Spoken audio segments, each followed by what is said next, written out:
dia a todos.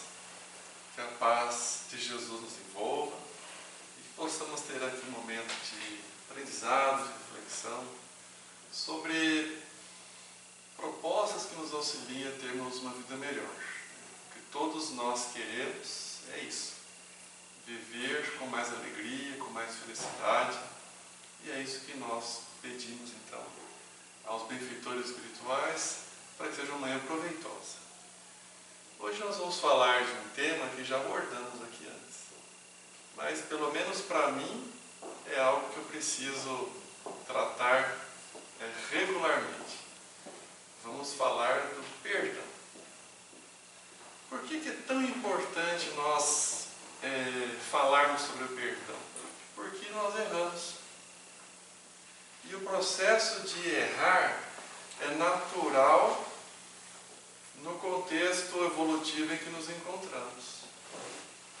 Muitas vezes, na reunião mediúnica, é comum que os nossos adversários, sejam pessoais ou do trabalho que fazemos, que eles venham nos ameaçar dizendo: porque vocês vão cair, vocês vão tropeçar, vocês vão errar. E nós sempre concordamos, é verdade. E com muita serenidade dizemos: olha, com ou sem a sua atuação, do espírito comunicante, com ou sem a sua atuação nós vamos errar. Porque somos ainda muito imperfeitos.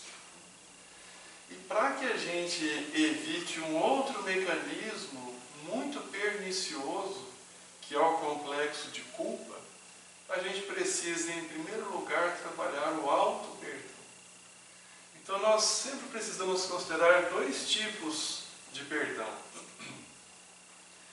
o auto-perdão e o perdão para aquelas ofensas que nos são dirigidas.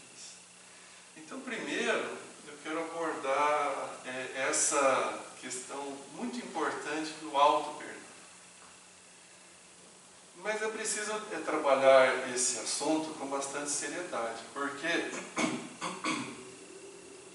nós temos dois extremos. Quando nós erramos, quando nos identificamos em uma conduta equivocada, temos dois comportamentos extremos e os dois são perigosos. O primeiro é de não nos perdoarmos, de entrarmos no complexo de culpa, naquele sentimento de nos sentirmos o mosquito do esterco do cavalo do bandido. E isso aí faz com que nós nos imobilizemos diante do progresso obrigatório a que todos estamos inseridos. Então a gente se sente incapaz de qualquer atitude, porque aquilo nos consome. O erro praticado nos consome. Então esse é um extremo. O outro extremo é nós não considerarmos o erro praticado. E comumente transferimos a responsabilidade do equívoco para terceiros. Então fica aquele sentimento de nos desculparmos, ou da vitimização, isso aconteceu comigo porque teve isso, teve aquilo, aquilo outro, a pessoa. E isso também é muito perigoso, porque nós aí não assumimos a nossa responsabilidade diante do erro. Entre esses dois extremos, que é de nos considerarmos indignos, incapazes, relegados à margem da proposta divina, e o outro extremo, que é de não assumirmos a nossa responsabilidade diante do erro praticado, existe, como dizia Buda, o equilíbrio está no caminho do meio. Então nós precisamos admitir o erro. É o único jeito de nós avançarmos, de nós prosseguirmos. Porque se eu não reconheço que tem um buraco na parede, eu não vou chamar o pedreiro para consertar. Se eu não admito que meu carro está fazendo um barulho esquisito, eu não vou no mecânico para reparar. Então, admitir o erro é muito importante, é necessário. E se é certo, se é possível, se é comum que existam circunstâncias vinculadas ao erro, também é muito importante identificar qual é a minha parcela, a parcela individual nesse cenário. Então eu preciso reconhecer, eu errei, eu falei, o que me conduziu a essa situação, qual é a minha parcela exata de responsabilidade, mas isso é fundamental. É o único jeito de nós repararmos aquele cenário equivocado, é admitir que existe algo equivocado. Mas uma vez admitido o erro, qual deve ser a nossa conduta? Primeiro, uma constatação muito óbvia. Somos espíritos imperfeitos. Em constatando isso, nós vamos errar. E nós vamos errar exatamente naquela esfera de vivência a qual nós temos mais dificuldades. Então nós precisamos nos conhecer para identificar por que é que nós estamos errando. Como está lá, né, no Livro dos Espíritos, aquela parte tão interessante de Santo Agostinho, em que ele nos recomenda, né, adotar a estratégia que ele fazia na última existência dele. Todos os dias, ao final do dia, fazer uma análise, uma autoanálise. Como foi o meu dia hoje? O que ocupou a minha mente? Quais são os pensamentos que me nortearam? Como diz Emmanuel, corrigindo-se o pensamento de um homem, o caminho que se apresenta para o progresso se faz reto e limpo. Então, quais são os pensamentos, né, quando eu tenho liberdade para pensar, quais são os pensamentos que assomam a minha mente? E assim nós vamos fazendo esse exercício fundamental do autoconhecimento e vamos identificar os erros, os buracos na parede, né, as falhas na conduta, os pensamentos que nos motivam e possivelmente, né, salvo se tiver algum espírito puro aqui, né, eu peço desculpas, né, por repetir um assunto, mas possivelmente nós vamos identificar questões inerentes à nossa personalidade muito perturbadas. Nós vamos perceber que trazemos dentro de nós aspectos muito atrasados.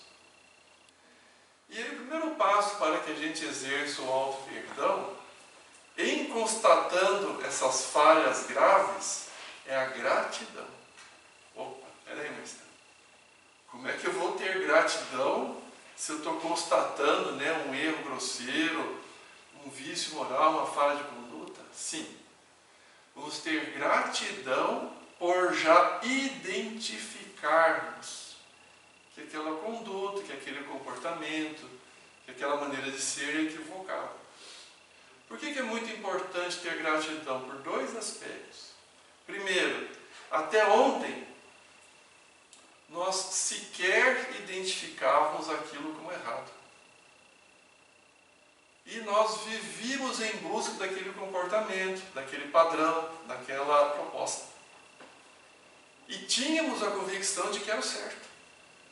Então, se hoje, que principiamos a nossa jornada evolutiva à luz do cristianismo, das lições do Evangelho, se hoje nós já identificamos determinada conduta equivocada como errada, vamos agradecer.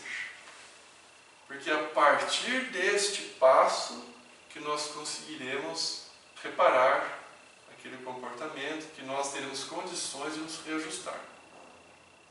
E por que é muito importante também a gratidão? Segundo aspecto, quando nós agradecemos, a nossa mente entra num estado vibratório, o nosso organismo libera neurotransmissores que nos favorecem uma conduta mais acertada. É interessante, né? As pessoas bem-sucedidas, exclusivamente do ponto de vista material, mas principalmente do ponto de vista moral. As pessoas bem-sucedidas, espiritualmente falando, elas são pessoas que vivem num psiquismo de gratidão. Justamente por reconhecer que, apesar das nossas falhas e limitações, nós temos muito a agradecer. E isso nos conecta com mais facilidade com a divindade. Então a gratidão é algo muito importante. Mas, identificado o erro, além dessa gratidão por já percebermos que aquilo é equivocado, e para que a gratidão nos coloque numa sintonia melhor, nós precisamos fazer algo de diferente para que a nossa conduta seja melhor. Há uma frase atribuída a Einstein, eu confesso que nunca fui conferir, né? Não sei se é verdade, mas é muito perspicaz.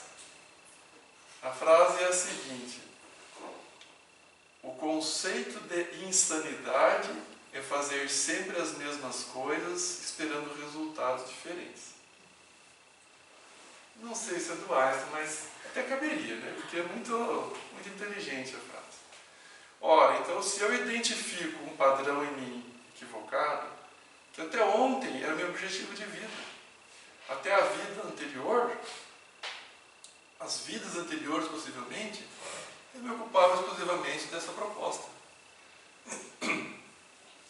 E agora eu percebo que existe algo melhor. E isso vai trazer um conflito. Por quê?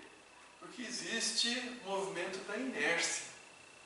Então, por diversas encarnações, séculos, nós vivíamos vinculados a determinados padrões.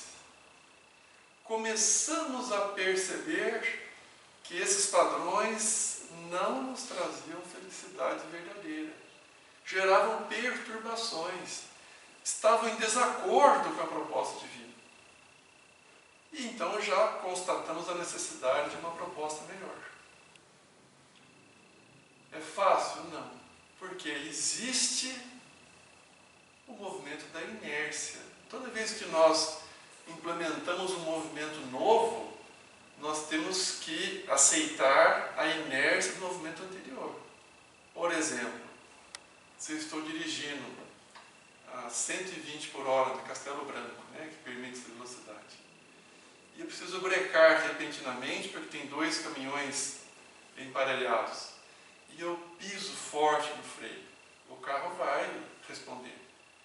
Mas os ocupantes vão sentir o efeito da inércia, né? O corpo vai ser jogado para frente. Ou se eu estou devagar, a 40 por hora, e tenho chance de ultrapassar, né, um caminhão, eu piso fundo no acelerador e o carro vai responder. Mas eu vou sofrer o efeito da inércia, meu corpo vai ser jogado para trás. Isso é muito simples. E na nossa conduta moral é a mesma coisa. Então, por muitos séculos, nós vivíamos com determinado movimento de conduta. E agora nós temos a consciência de que deve ser diferente. Nós vamos sofrer o movimento da inércia. Porque há o conflito. Uma parte de nós quer repetir os padrões vivenciados. E outra parte já percebe que nós devemos agir melhor. E essa disputa moral, esse conflito, é algo que requer muito tempo a ser superado. E nós vamos errar, nós vamos cair, até que nós tenhamos força moral suficiente de sustentar a inércia nas nossas encarnações passadas e termos força moral de implementar com autenticidade o novo movimento que nós queremos trabalhar. Nesse processo de quedas, de tropeços, nós precisamos nos perdoar, porque é o jeito mais rápido de implementarmos novamente a nossa jornada evolutiva. Se eu fico remoendo a culpa, me sentindo incapaz, indigno, eu me imobilizo.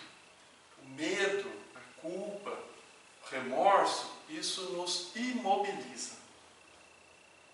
Mais do que isso, cria mecanismos de perturbações espirituais gravíssimas. Porque nos inviabiliza para o trabalho, para a oração, para o estudo.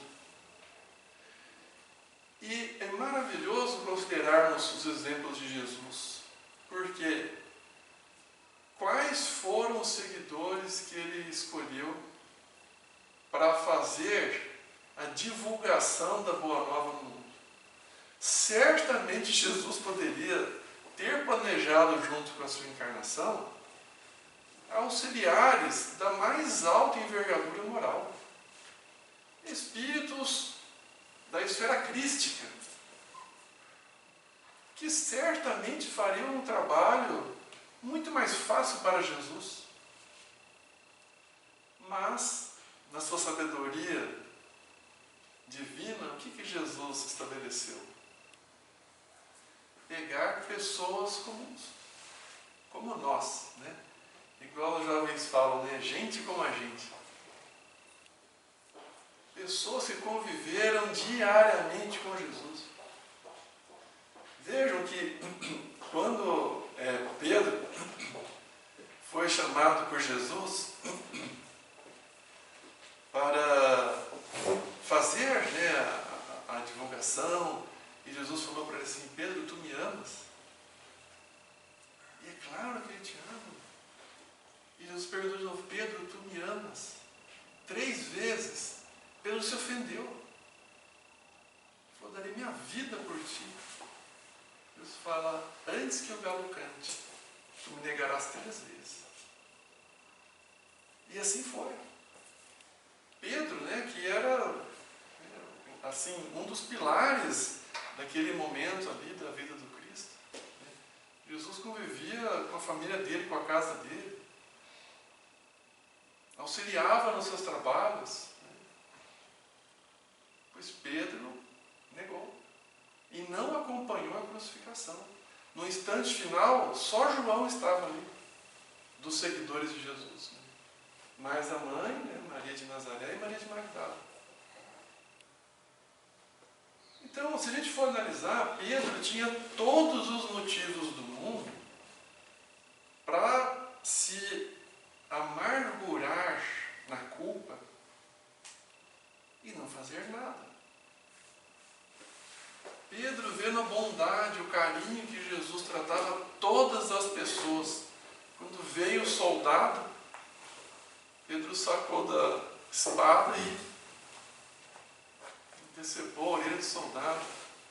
E Jesus, né, imediatamente utilizando o seu poder extraordinário, né, de manipulação dos fluidos, reajustou a orelha do soldado e falou assim: Pedro, embainha a tua espada. Não é essa a proposta. E Pedro, então, teria motivos múltiplos para se amargurar nos erros cometidos, particularmente, né, no processo da crucificação. Mas foi um exemplo fantástico. Ele se lembrou que Jesus disse: Pedro, tu és rocha, e sobre a rocha edificarei a minha igreja. E assim foi. Pedro, ao invés de ficar amargando a culpa, o arrependimento, ele se lançou ao trabalho. Ele teve que se perdoar. Por isso que é tão importante a gente aprender a se perdoar. Aceitarmos nossos erros com honestidade. Sim, este é um comportamento equivocado. Eu quero agir melhor do que isso. Vou fazer a proposta, mas eu vou me perdoar. Como diz Emmanuel, né, citando Paulo, apóstolo: graças a Deus já somos o que somos. porque mesmo quando nós erramos, quando nós falhamos, isso nos traz experiência.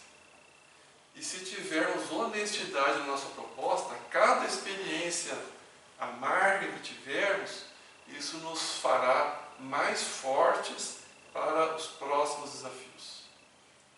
Porque os espíritos puros não são feitos de açúcar. Eles são feitos de ligas metálicas muito resistentes e não se desmancham com a chuva. Usando uma metáfora, né? Lógico. Por que eles têm essa força moral extraordinária? Porque já palmilharam as estradas que nós estamos começando agora. Não que tenham passado exatamente as mesmas experiências. Aqueles que evoluem mais depressa palmilham essas estradas tortuosas em que nós estamos, socorrendo os caídos. Mas são estradas que eles conhecem bem. Não é de ouvir dizer.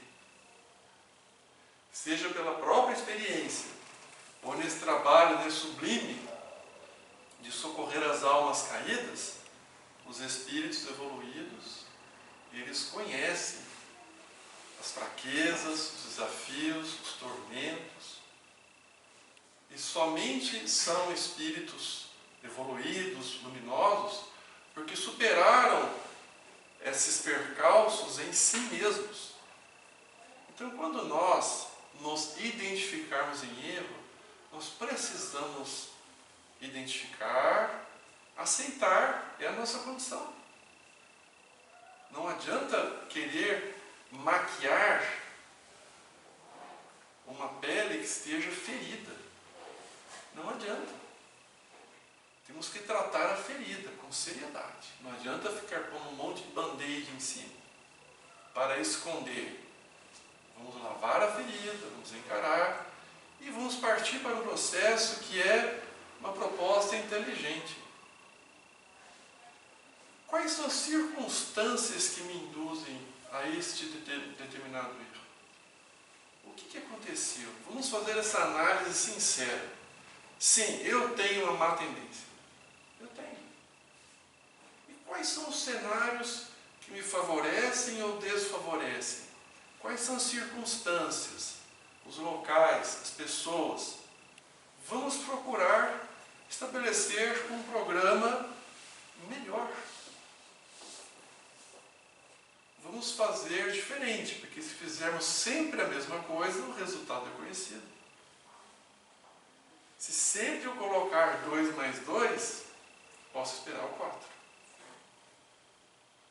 Então eu preciso mudar algo na minha vida, na minha ocupação mental, na minha logística do cotidiano, para que aquele erro se torne menos crítico, menos desafiador, menos grave. Então eu me perdoo, mas ao mesmo tempo eu estabeleço uma proposta séria de evitar uma nova queda. E temos que ter muito cuidado, porque a sede dos nossos problemas é o pensamento.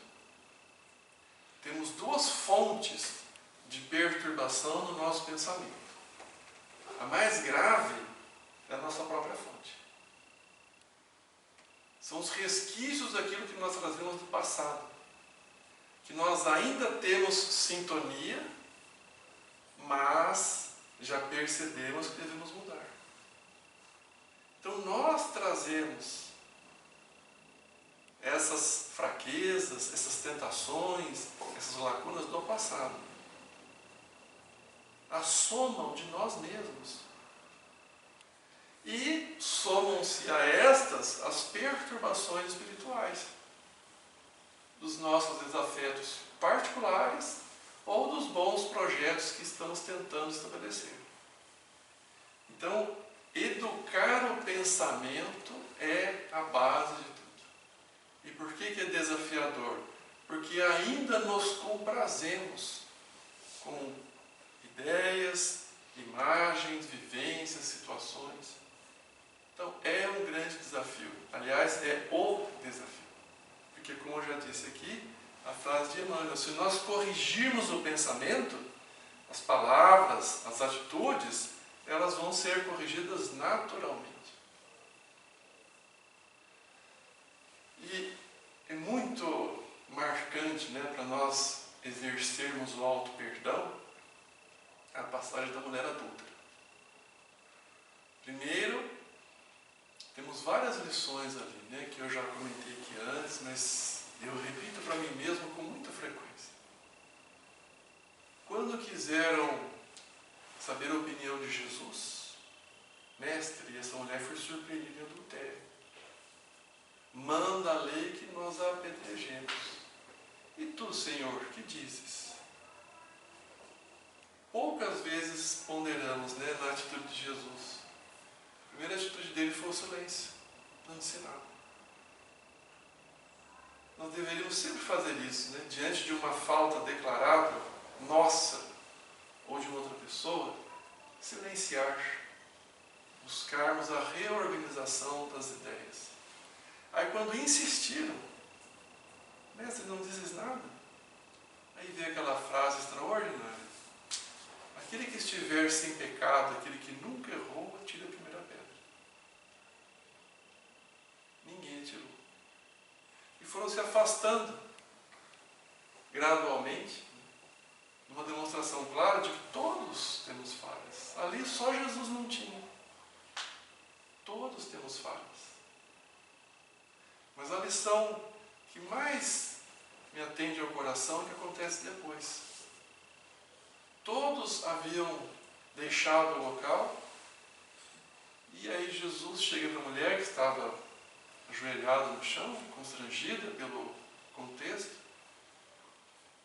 e ele fala assim: mulher, onde estão os teus acusadores? Eles se foram, Senhor. Também eu não te acusarei. Ele ergue a mulher e diz assim: vá e não peques mais. Então, quando nós errarmos, vamos lembrar desse cenário, que nós trazemos sim muitas falhas em diversos setores da vida do passado. Os erros são parte do processo evolutivo. É nosso dever identificar os erros, fazer o nosso empenho para mudarmos o contexto a fim de que os erros não se repitam, ou não sejam tão graves, ou tão frequentes. É nosso dever. Mas quanto mais forte for a inércia do movimento anterior, mais desafiador é o contexto de renovação. Mas isso é o processo, é assim que nós vamos evoluir. Com honestidade para conosco mesmos. Então, o auto-perdão é algo fundamental. Mas também quero falar um pouco do perdão quando nós somos agredidos. Porque isso comumente leva a processos de perturbação gravíssimos, não raras vezes seculares. O primeiro aspecto a considerar é se nós cremos em Deus. Porque se nós realmente acreditamos em Deus e ponderamos isso com racionalidade, nós vamos evitar a situação mais crítica que acontece após sofrermos uma agressão, seja ela qual for. Nós vamos evitar a vitimização. Porque todo o processo de perturbação após uma injúria que nós sofremos vem da seguinte frase: ah, eu não merecia isso. Bom, das duas, ou Deus errou, ou nós merecíamos aquilo. Mas eu nunca fiz nada para aquela pessoa para merecer isso. Provavelmente nessa encarnação não. Mas em alguma encarnação. Não precisa ser exatamente para com aquela pessoa. Mas o contexto em si, de alguma forma, nos é pertinente. Senão Deus errou. O que nós sabemos que não acontece. Então, quando uma prova, uma injúria, uma frustração, um desgosto, uma traição, um abandono, quando isso nos acontece sem que nós tenhamos conscientemente nessa existência trabalhado por aquilo, é comum que venha essa frase, né? Ah, eu não merecia isso. Mas é um engano. De alguma maneira, se aquilo nos é apresentado, ou nesta ou em outra vida, nós vivenciamos situações que nos vincularam àquele contexto. E é interessante lá no Evangelho, está escrito, né, causas atuais anteriores das aflições. Isso me surpreendeu desde a primeira vez que eu li, me surpreende até hoje. Está lá. A maioria dos nossos desafios tem origem na presente existência. A gente sempre gosta de jogar tudo, né, para outras encarnações. Tá? A maioria das causas são atuais das nossas aflições. O que são causas anteriores? Aquelas que após um rigoroso exame de consciência, nós não encontrarmos nesta nada que nos conduzisse a identificar, né, um momento, uma situação em que criamos, né, semeamos aquilo que colhemos agora. Então, o primeiro aspecto para que a gente possa pensar, né, no perdão a terceiros é aceitarmos que, em sendo Deus perfeito, justo, aquela situação difícil, constrangedora, frustrante, de alguma forma ela me é necessária. Ela é pertinente ao meu processo evolutivo. Isso aí já ameniza um pouco aquela questão da pessoalidade com a pessoa que me injuriou. Porque se aquilo é necessário para a minha evolução, não fosse aquela pessoa, seria outra. Então já não precisamos mais, né, fazer aquele empenho de guardar, né, bastante mágoa em relação à pessoa que me feriu, que me destratou. O segundo aspecto que nós podemos abordar é que um erro muito comum, quando a gente fala em perdão, parece que é algo que eu estou entregando para a pessoa que me agrediu. E isso gera uma certa revolta. Peraí, a pessoa fez tudo isso comigo e eu ainda vou entregar algo valioso para ela? Não, isso eu não posso fazer. A gente pensa assim, né? Onde está a minha dignidade? Eu não tenho amor próprio? Depois de tudo que fez contra mim, eu ainda vou conceder o perdão para ele? Uma visão muito limitada, muito restrita. Por quê? Primeiro, o perdão não é algo que eu entregue para alguém. O perdão é algo relativo à minha própria vida. O erro que a pessoa praticou é um débito contraído para com as leis divinas. Com ou sem o meu perdão, aquele erro está registrado. É uma semeadura que foi feita. Ou pelo amor, ou pela dor, aquele agressor terá que se reajustar diante das leis divinas. Não interessa se eu perdoei ou não. Então, o perdão, de forma alguma, livra o agressor, a pessoa que me injuriou, de forma alguma, livra dos seus compromissos diante das leis da vida. Mas quando eu perdoo, eu me liberto daquele contexto. Eu entendo que por alguma razão, talvez eu não compreenda agora, mas por alguma razão, aquela situação desagradável vivenciada, ela se fazia necessária, se faz necessária para o meu processo evolutivo. Eu preciso trabalhar para conquistar o aprendizado que me é devido.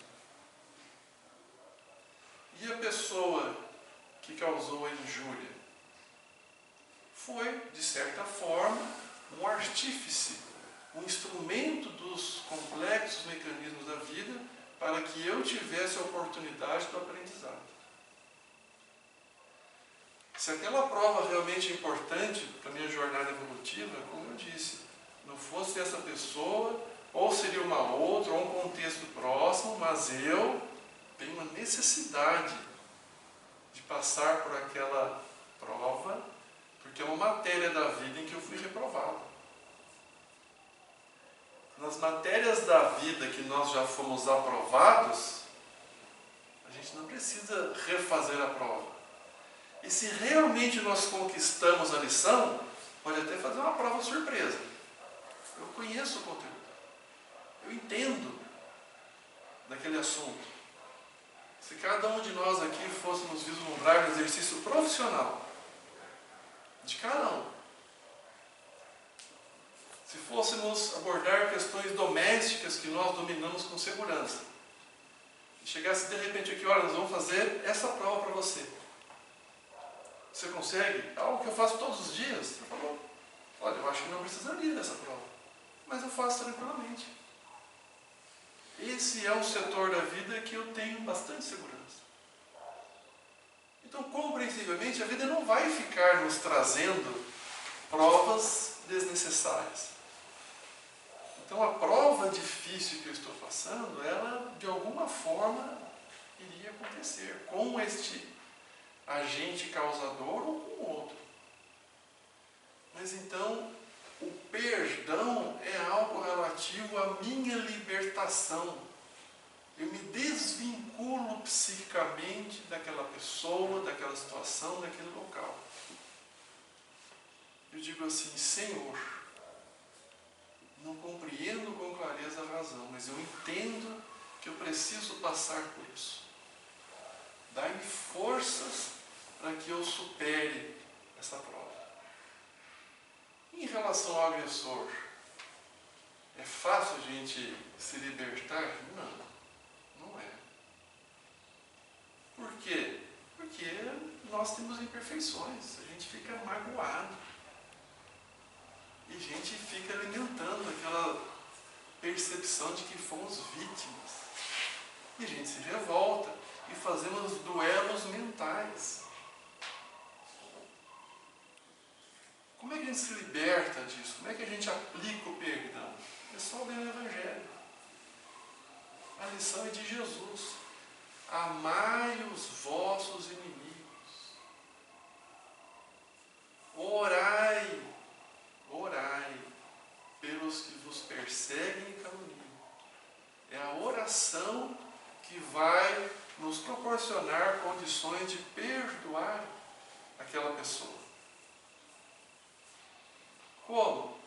Vou estabelecer um horário diariamente. Uma leitura breve. Senhor, esta oração eu faço por aquela pessoa que me magoou, que me destratou, que me caluniou. E eu faço isso para meu benefício. E eu quero me libertar daquela situação. Vou procurar compreender qual é o significado daquilo na minha vida. E se em sã consciência não tiver nenhuma razão nesta existência, vamos agradecer, porque seguramente estamos nos reajustando de erros anteriores.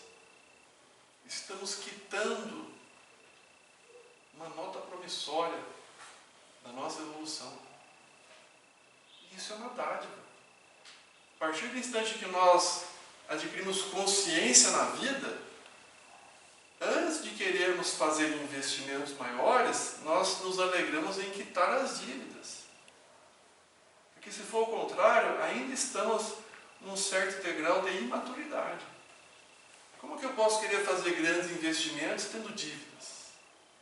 Isso até no mundo material não é razoável.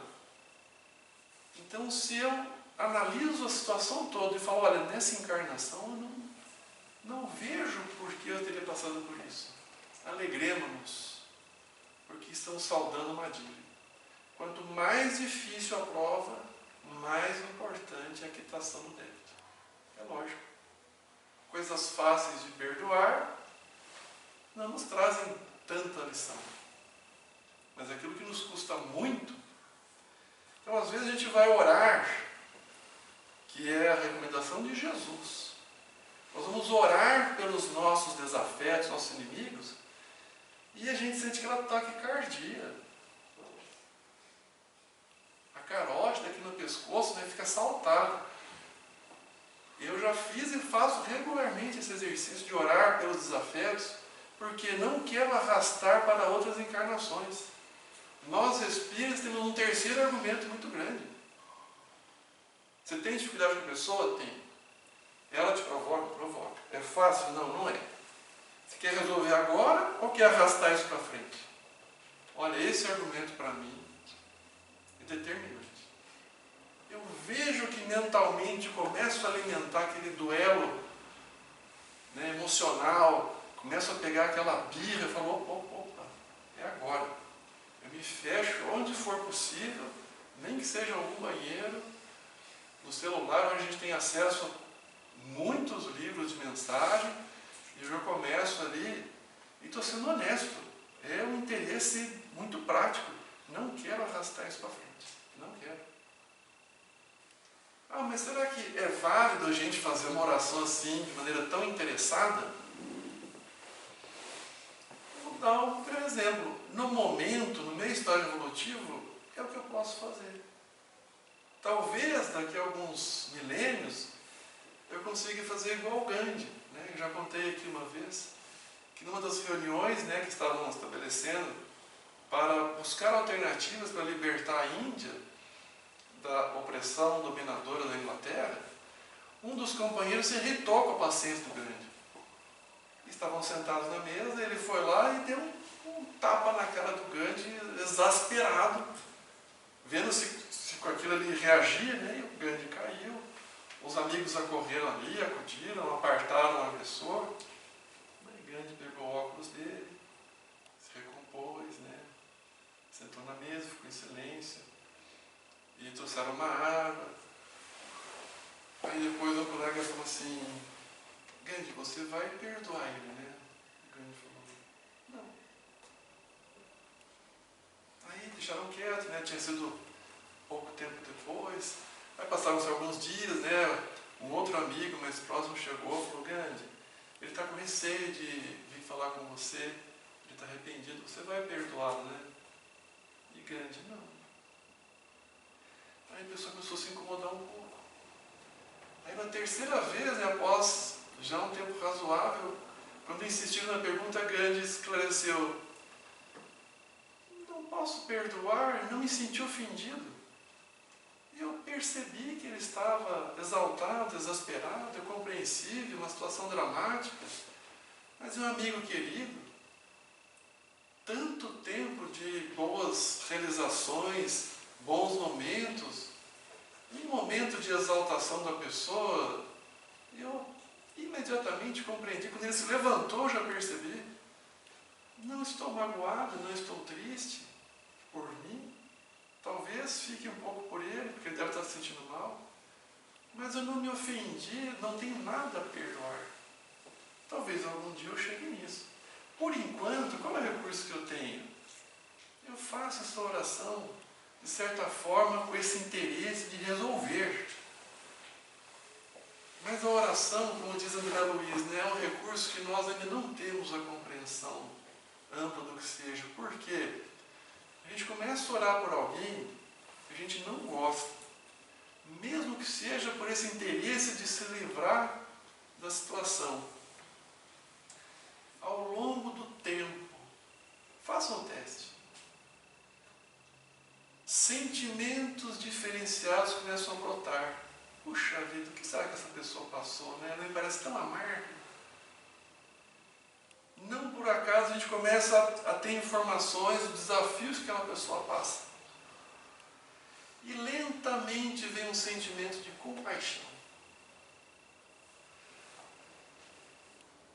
Então, mesmo que a gente comece a orar de maneira interessada, se perseverarmos ao longo do tempo, seguramente os benfeitores vão nos assistir para que germine em nós a essência divina que todos trazemos.